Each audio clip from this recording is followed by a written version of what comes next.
Good afternoon, everybody. Very happy to host this session.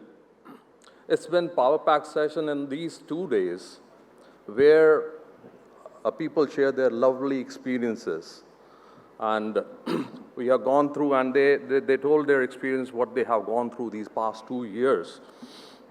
And it taught us, this 2 years taught them great experiences and unfold their new opportunities also. First of all, I would like to share some numbers where we are living in India. So there are the 800 million internet users, 500 million internet users on the smartphone, a 50% Indian population is below 25 years of age, a 65% population of India is below 35 years of age, and 97% of Indian PIN codes are served by the e-commerce industry. 100 million shipments done by the e-commerce company each month, every month. 55 to 60% orders are coming from Tier 2, Tier 3, Tier 4 cities.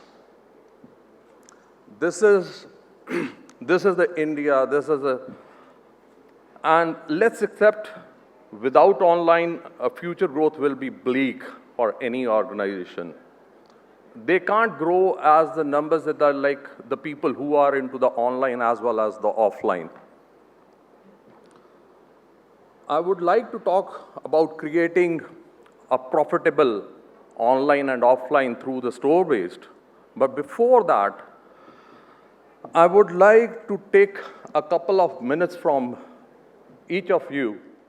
I would like to know about your personal brand story and your experience of these 2 years of, I think I should say it's a painful 2 years which we have gone through.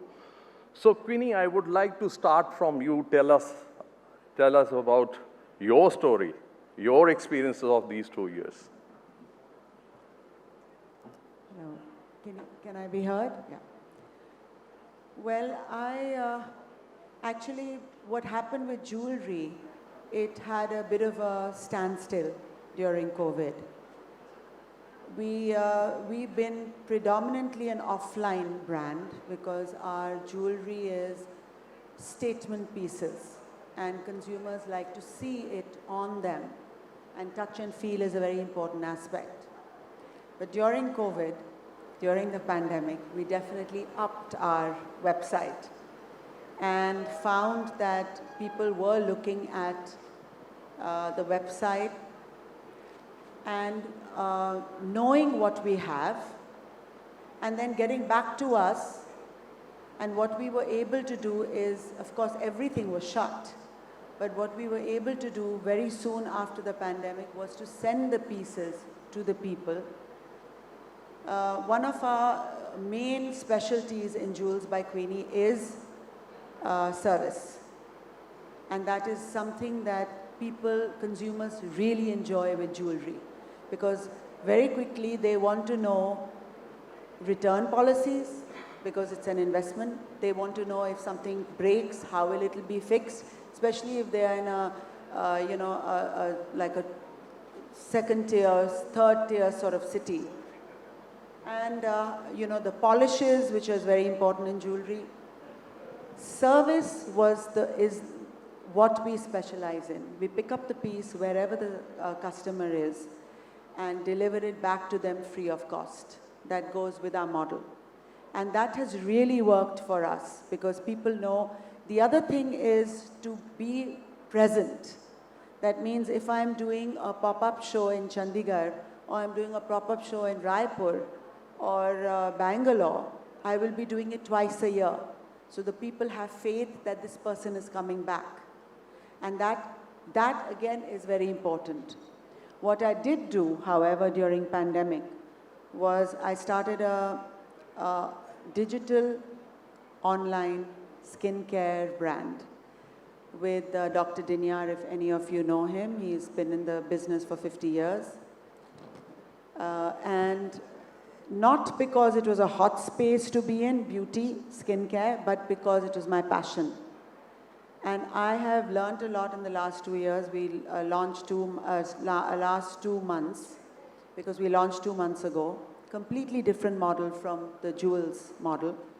It's, it's more stress on consumer satisfaction in a different way by mapping their journey, etc., etc. So both my businesses are completely passion-led, and because I do feel that when you work with something that's your passion, you never tire of it. Perfect. We like that. The way you are passionate about your business, we love it. The kind of the experience you are giving. Lavanya, your products are more touch and feel, like everybody wants to wear the Kanchipuram and the Banarsi saris or etc. Right? Please tell us your story, because in this pandemic time, how you gone through this one. Yes, of course. I'll be mindful of time here. I know that we do have a very illustrious panel. Quickly, show of hands. How many of you all are from the corporate sector versus entrepreneurs, or you own your own business? Corporate? All right. Anyone who owns their own business? All right. Okay, that's a good spread. The last 2 years, where do I start? This was the first time, at least in my father and grandfather's memory. Now, we are a family business established 1928, but we precede that, so about almost 100 years now. The first time that we faced a situation where all stores were shut and we had zero sales coming in. Not in my lifetime, not in my father's memory. In my grandfather's memory, when he was very young, when World War II happened, he remembers. And so that really shook us as an organization which is cash flow funded and not GMV focused. What do you do in a situation like that? Now, on the one hand, we had this, which was happening with our stores, and of course, we all went into huddle mode. The first things that you do is you take care of your people, your employees, your vendors, all of that, because it all got upended. While this was happening on the one hand, and there was so much dynamism in terms of the rules coming out and what's allowed, what's not allowed, we had the e-commerce division, which I started 5 years ago, which had a different kind of problem.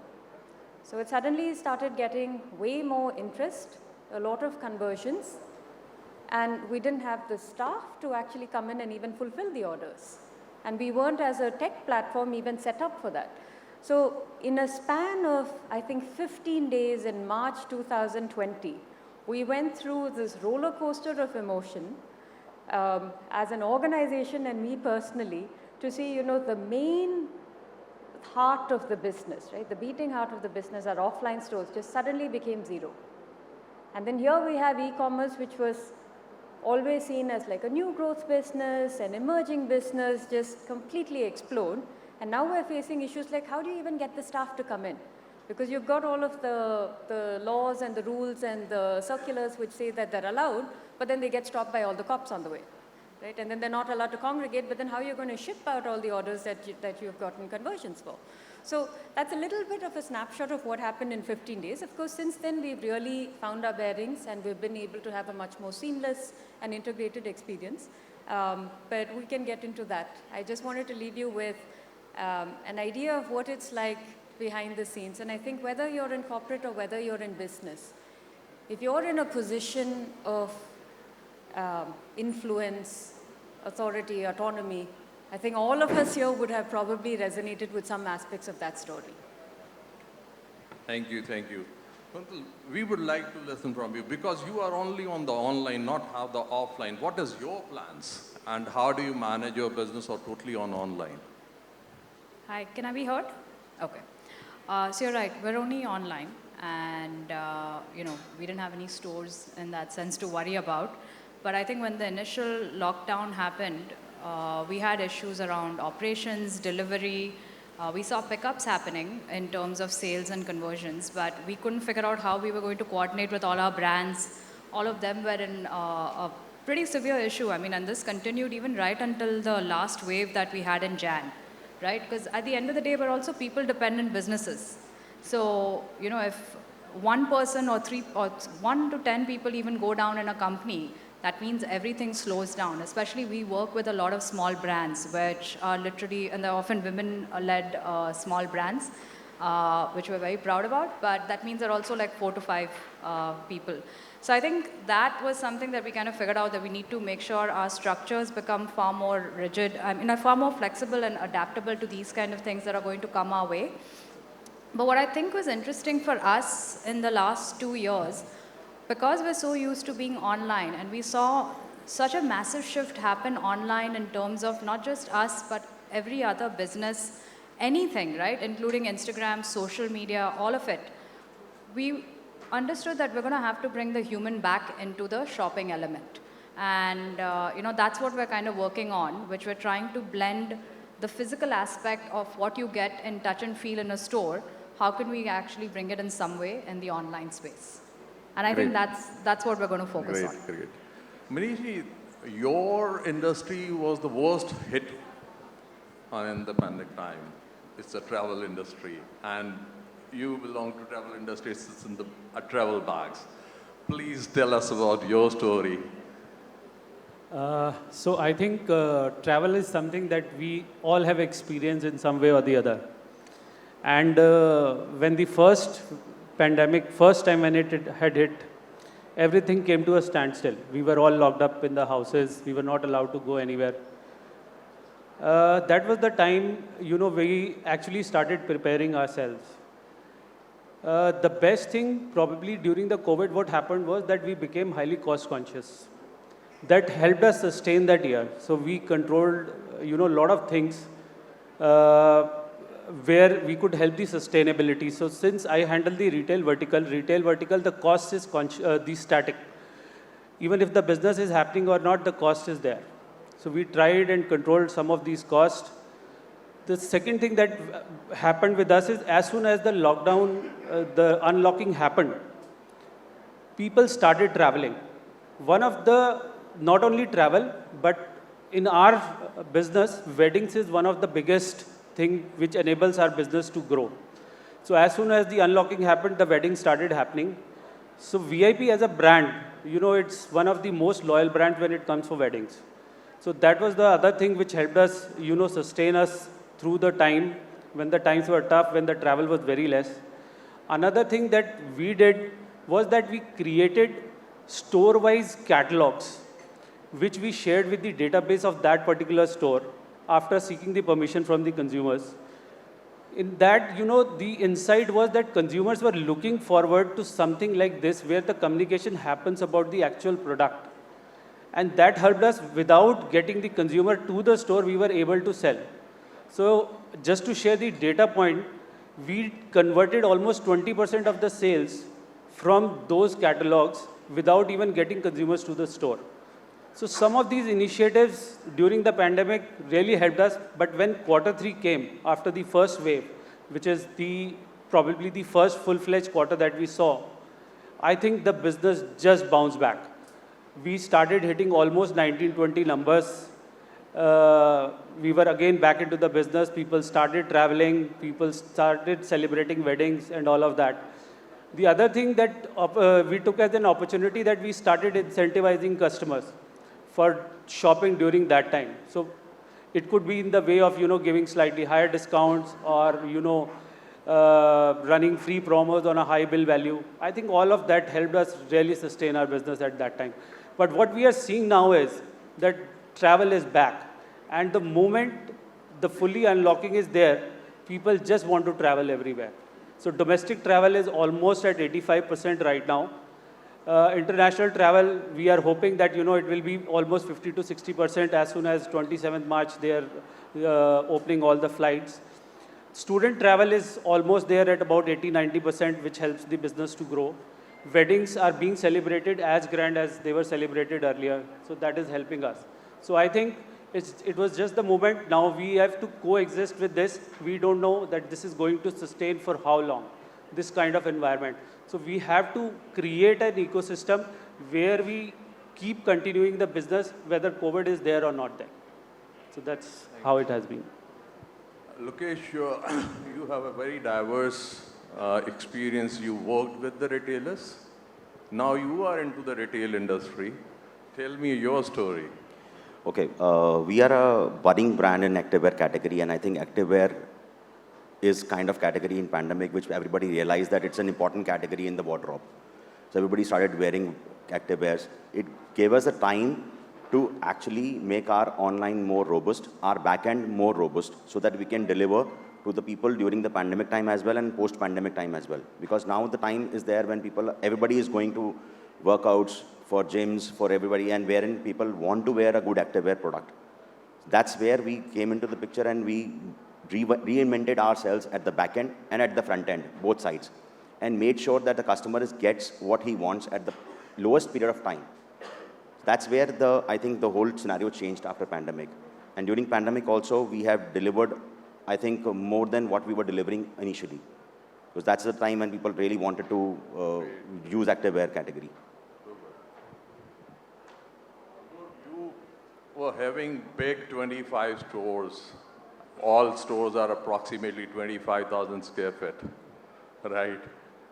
If the stores are big, the pain is also big. Tell us your story. Everybody wants to listen from you.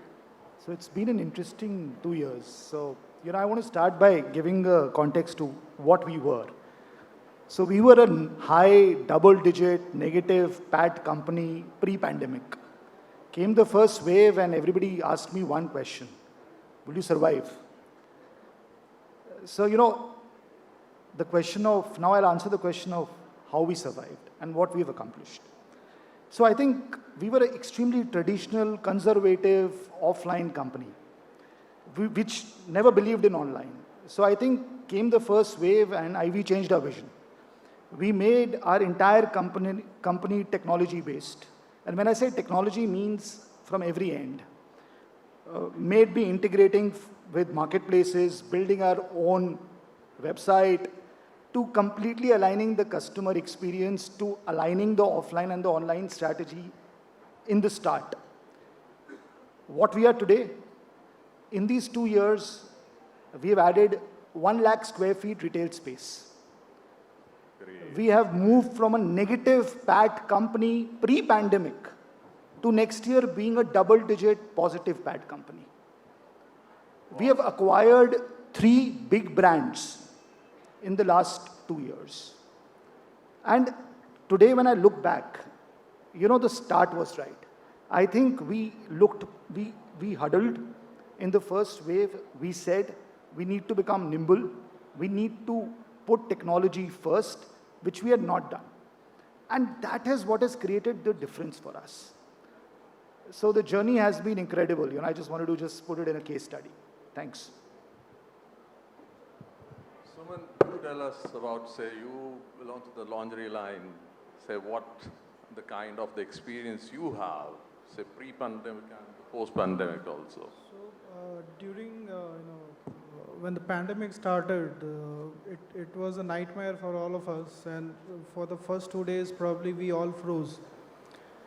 Good thing is that our production, our sales team, and our vendors came together, and they quickly diversified into the need of the hour of PP kits and masks.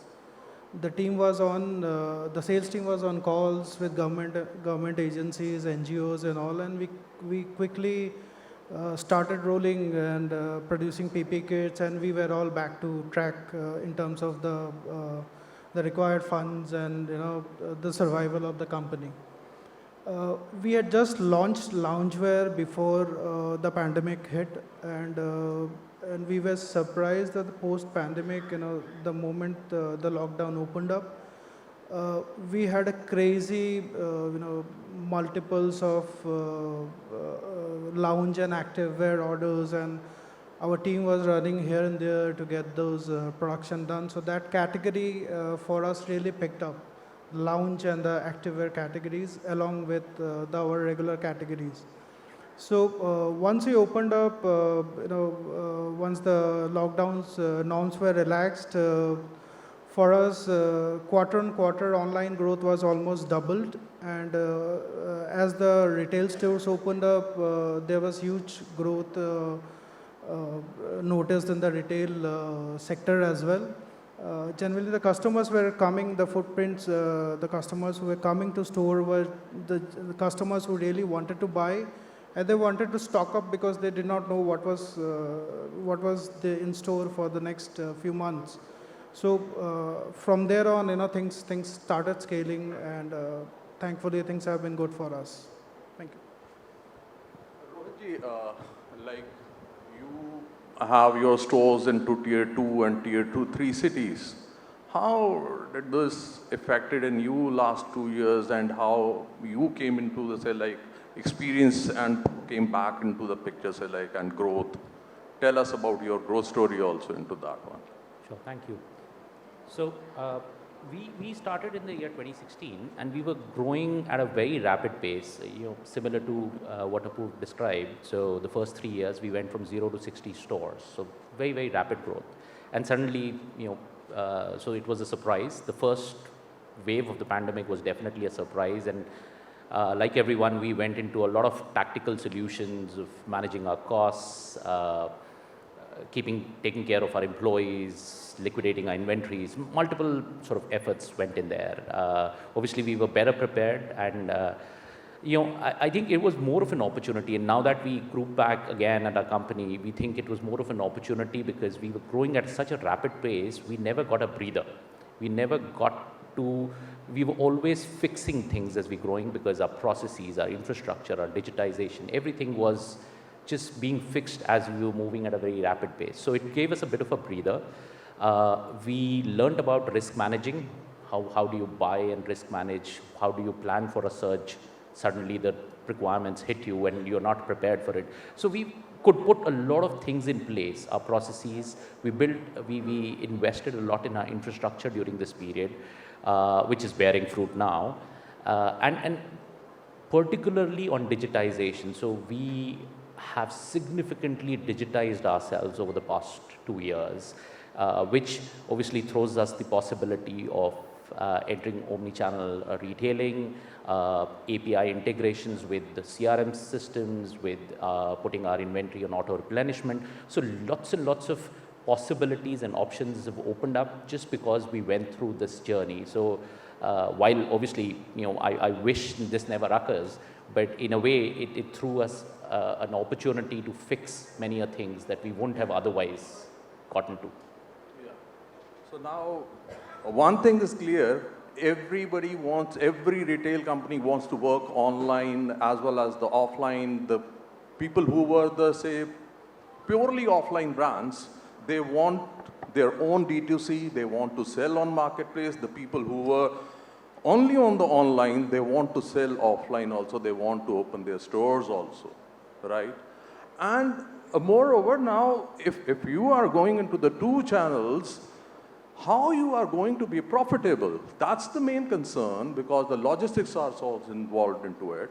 So we'll start from you. Please let me know. Hi. Hello? Yeah. So I think, this applies to us, but I think it also applies to a lot of other businesses, right? And is understanding what you're expecting from both these channels, whether it's offline or online. And we're very clear, for us, offline is going to be an engagement channel. We're not expecting conversions from there, which actually then determines what our strategy is. How do we go about thinking about it? Maybe it's just awareness. Maybe it's an opportunity for loyal customers. Maybe it's, some place where we just go and tie up with different partners and, do something that's interesting. But for us as a brand that is also tiny, we're a young brand, we can't afford to go and expand in a crazy manner and do offline. But online is also where our bread and butter is. At the end of the day, we're a personal styling service like Netflix, right? So we rely on user data, and we need more and more information that comes in. So it's only once, she's interacting with us online, giving us information, that's when we can do something useful. So we're very clear about that we are going to be online primarily. Offline is going to be something that we use as an engagement or as a, way to kind of like interact with our loyal customers. One thing that we've started doing is, which I mentioned, is we're trying to blend the human element into the online aspect, and we've started playing around with live commerce and live shopping, where we have an expert, we have a style expert or a product expert come in, and talk to our users on specific topics or on specific occasions, and then give her advice on what works and what doesn't work. And that's how we're going to continue. Queenie, I would like to ask from you first, because time is going to be 1:30 and your flight. So tell us, like, how do you see online and offline in your organization? Well, for jewelry, we do pop-up shows everywhere. Online is really to just acquaint yourselves with what we have to offer, designs, etc. Fits, designs, colors, the stuff that we specialize in. Skincare is what I want to just touch upon, because I do believe that the testers, pop-up shows, for, the testers available for the feel of a product is very, very important. And for me, being a, skincare junkie all my life, I do feel that, the touch and feel of a product is, in this business, is very important. However, I also see that during pandemic, even though people talk about, businesses coming back and business has come back, there's one thing that will never come back is the way a consumer thinks.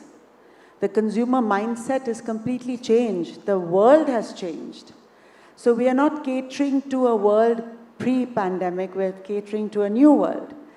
So I feel that choice is huge.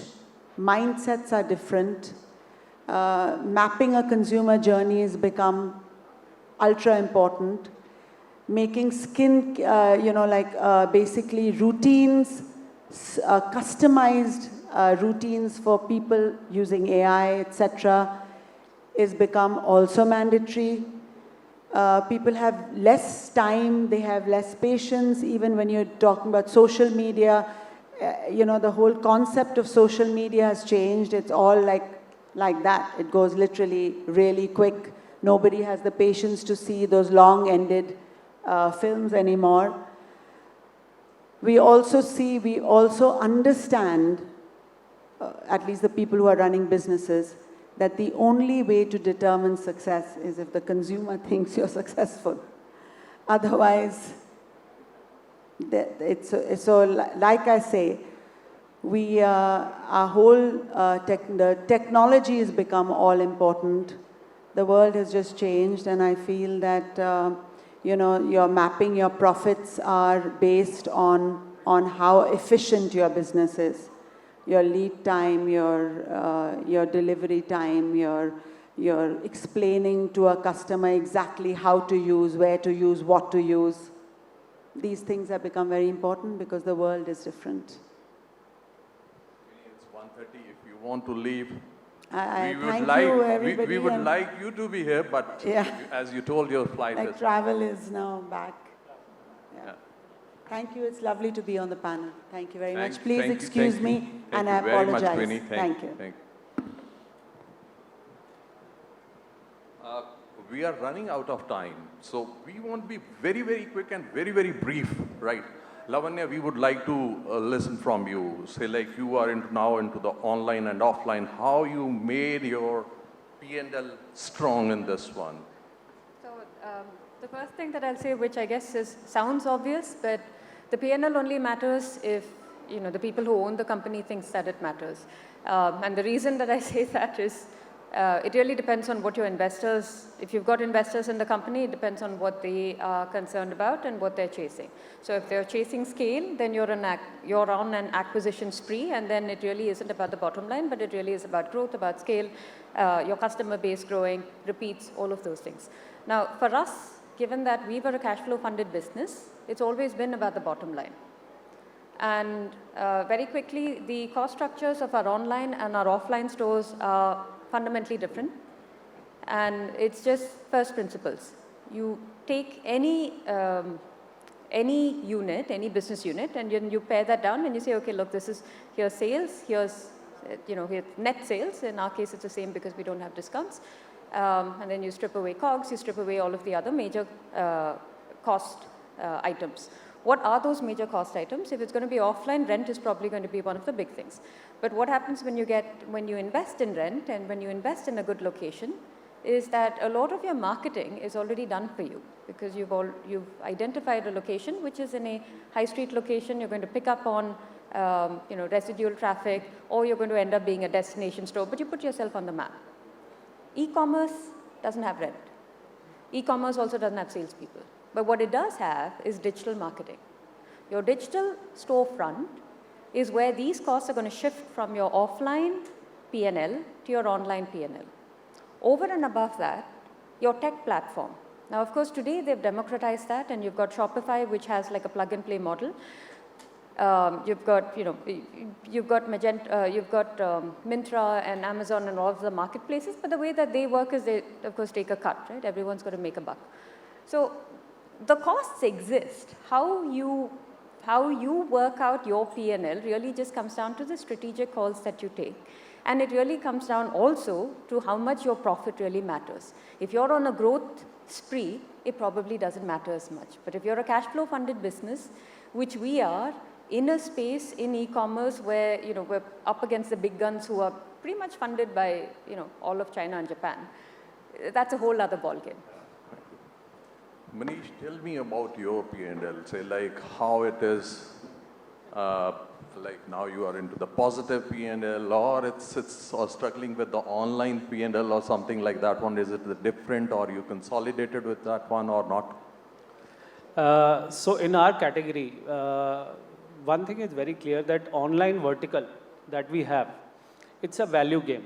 We don't want to compete with the premium segment in the online segment.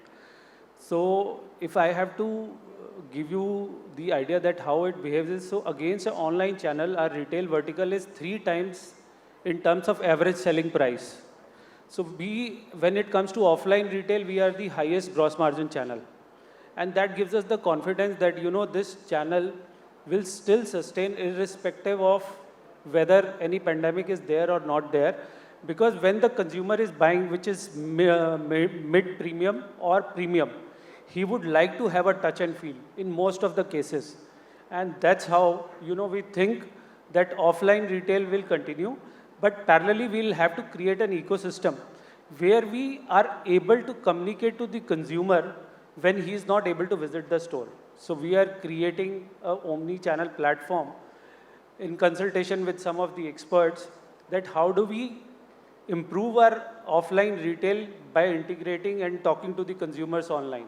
So one is digital marketing, what everybody has spoken about. Another is that we are creating virtual stores where consumers will be able to see the product, understand, go through the features, understand the price, or maybe come to the store which is nearest available and pick up that product readily available. And as far as P&L is concerned, I think now we are in double digits again. Last 1 year, 2020-21 was bad, but 21-22 we will touch double digits, which is back to 19-20 numbers. I think that is going to help us. Thank you. Little bit, see, like I'm changing here because we are running out of time. See, if we talk about retail industry, there are the 2 parts. One is the front end and second is the back end, right? So e-commerce, POS, your loyalty, your endless aisle, your smart mirrors or something, etc., which enhances the consumer experience. And at the back end, when you have your supply chain management, logistics, your warehouse, your finances, your procurement, vendor management, auto replenishment, etc. If your back end is not strong or not well placed at your back end, then your consumer experience of a toss. Lokesh, I would like to know your experience, say like how you made your back end strong, and you can tell us your past experiences also. So I tell you, the back end is the backbone of every retail organization. That is one thing which is said and written on the stones. That's where the whole business lies. With my past experience, I would say to you that we had 1,800 SAS windows where we had to supply a FMCG kind of a product. And it could only be possible by making a backend strong with the help of technology. That's where I think the whole pin lies, wherein you have to make your backend as robust as possible, wherein you can supply to your each and every channel, the right product available at the right time, which is the most important part. And if that has been able to manage with the strongest backend that you can do, I think you have made the win. Apurva, we would like to know, what kind of the technologies you have implemented to make your backend strong, and in the context of your giving a best consumer experience. So, we keep talking about omnichannel, we keep talking about, acquiring more and more customers through online channel. But I think it starts by first building on certain blocks. You need to have a seamless inventory. That's huge. You need to have a very seamless logistics system. Obviously, technology plays a huge role. And, eventually you are serving the same customer. A lot of people say that the online and the offline customer is a different customer. I don't believe that. It's a single customer. Yeah. In his journey of lifetime purchase, he may prefer online first or offline first. So that's why backend is extremely important, because if you're not giving him the same experience in both the channels, he will get away. He will go to someone else, because today choices are many. So small example. He'll get confused. A small example. We all focus on forward process. We say, the latest thing is 10 minutes delivery, right? Nobody talks about 10 minutes return. So I think one area where we focused and where we have succeeded in retaining our customer and actually using the online channel to build an offline customer is on the refund process. So there, we are giving a seamless experience, obviously through technology, where there is a no question asked refund process, may it be in online or the offline channel.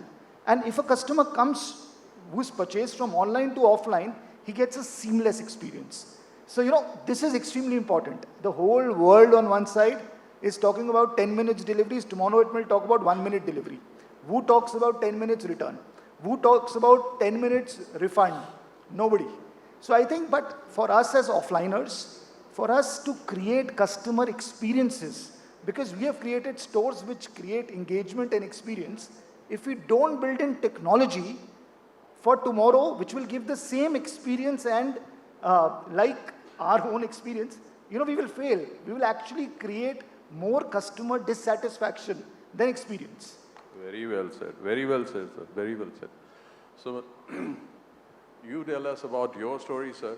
So what kind of the technologies you have implemented for your backend, and moreover, as well as for consumer experience, as well as the profitability also.